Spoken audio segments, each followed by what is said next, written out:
Alright everybody, I'm Logan Alec, I'm a CPA, and I'm here to tell you that the HEROES Act basically doesn't make anybody happy.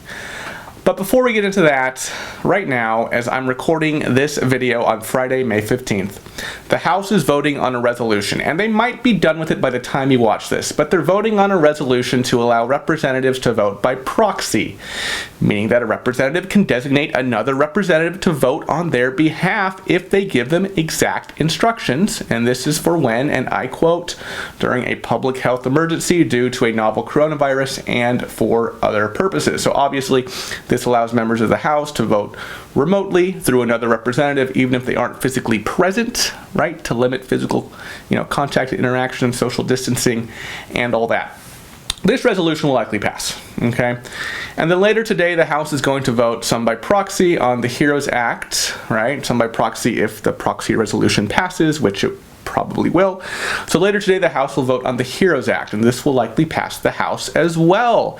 Despite at least one Democratic member of the House not very happy with the HEROES Act, and she has said she won't vote for it, and I'll tell you who she is in a bit and why she's not voting for it, and I think she makes a great point.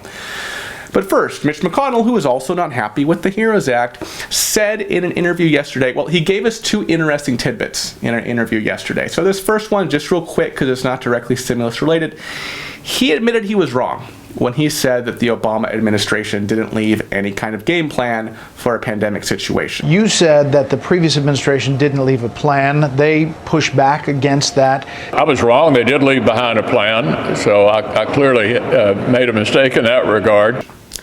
This is clearly an audible on McConnell's part because let's be honest here, just objectively, the positioning of the White House currently has been to blame Obama quite a bit for what's happening these days.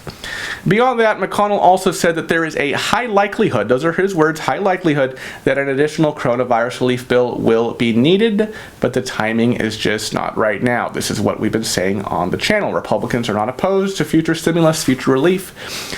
They just don't think it's as urgent as perhaps the Democrats do. But of course, Mitch didn't leave without calling the Democrats' proposed HEROES Act a liberal wish list, hardly salvageable, and this is my favorite, a parade of absurdities. It's a parade of absurdities that can hardly be taken seriously. Doubtless among those absurdities Mitch would name are, for example, the $50 million in environmental justice grants to study the link between pollution exposure and coronavirus. Or perhaps another absurdity would be the $111 million to track species that could pose a biohazard risk to human health.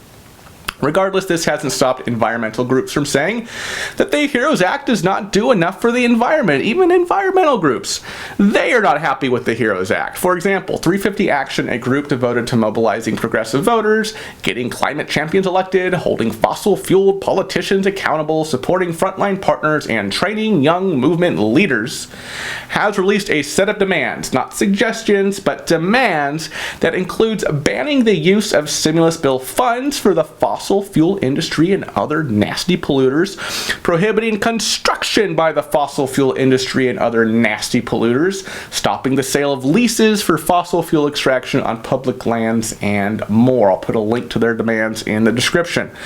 Melinda Pierce from the Sierra Club said that the HEROES Act unfortunately leaves out COVID-19 related assistance that could save clean energy jobs, right? So she's kind of putting the economy and jobs in there, but her real motivation is this environmentalist stuff.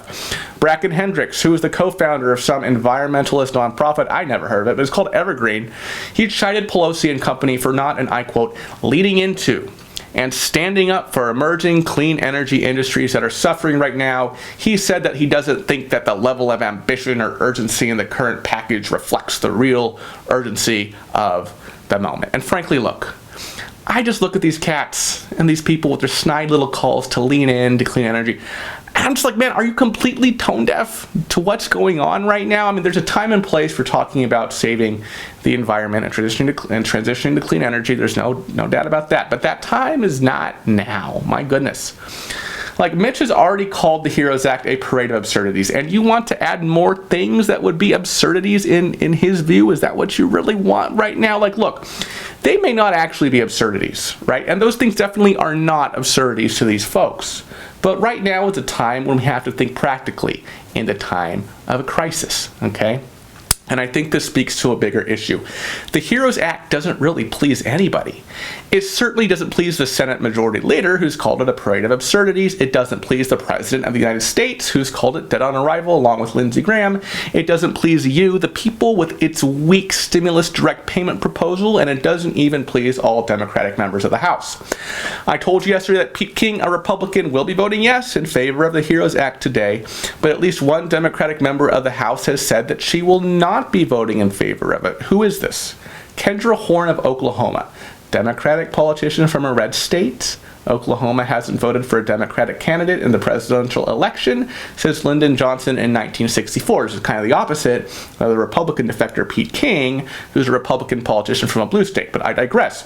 So there might be, some political posturing there or whatnot, but regardless, Representative Horne has said in a press release yesterday, okay, this is kind of long, but I think it's good, and I'm going to read a lot of it. She said, messaging bills without bipartisan support are a disservice to the American people, especially during a time of crisis. And by messaging bill, she means, a bill that serves to send a message, not really to have any real chance of being passed. That's what she means there. So she says, messaging bills without bipartisan support are a disservice to the American people, especially during a time of crisis. This is not the time for partisan gamesmanship. This is the time to find common ground and deliver help where it is needed most. In response to COVID-19, our relief efforts must be targeted. Now, targeted. That sounds a lot like old Mitch right there, right? He called for narrowly targeted legislation. Okay, she says our relief efforts must be targeted, timely, and transparent.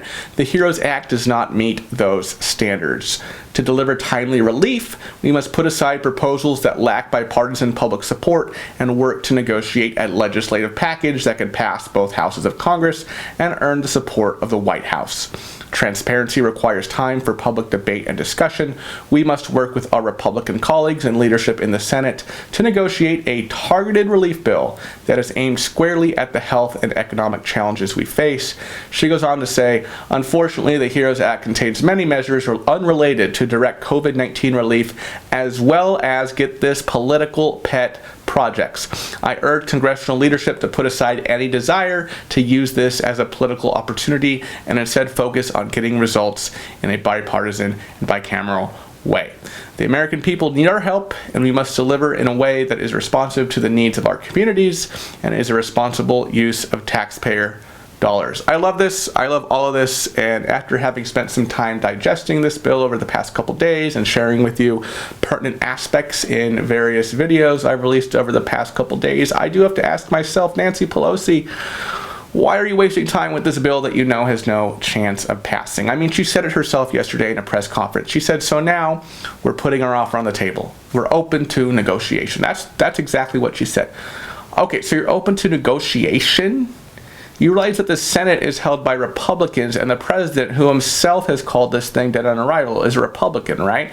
You're not exactly in a place to be open to negotiation right now, Nancy. You do not have the upper hand here. You have the lower house, you don't have the upper house, and you don't have the presidency, all right? Republicans are in no rush, and the HEROES Act does it exactly. Light a fire under their bottoms, all right? Anyway, sorry if I got kind of ranty there. I'm trying to reel that in. House is voting later today. I expect the HEROES Act to pass the House. I'm probably not going to create a whole House passes stimulus bill video because I think that's just superfluous, right? But I'll probably put an update in the community tab on the channel or something, okay? So I've been making videos covering various aspects of the HEROES Act, okay? A couple of them are over here, so be sure to check those out so you can stay informed on what's in there. Because remember, might be bits and pieces of this that actually get through a final bill, right? All right, I'll talk to you later. Bye-bye.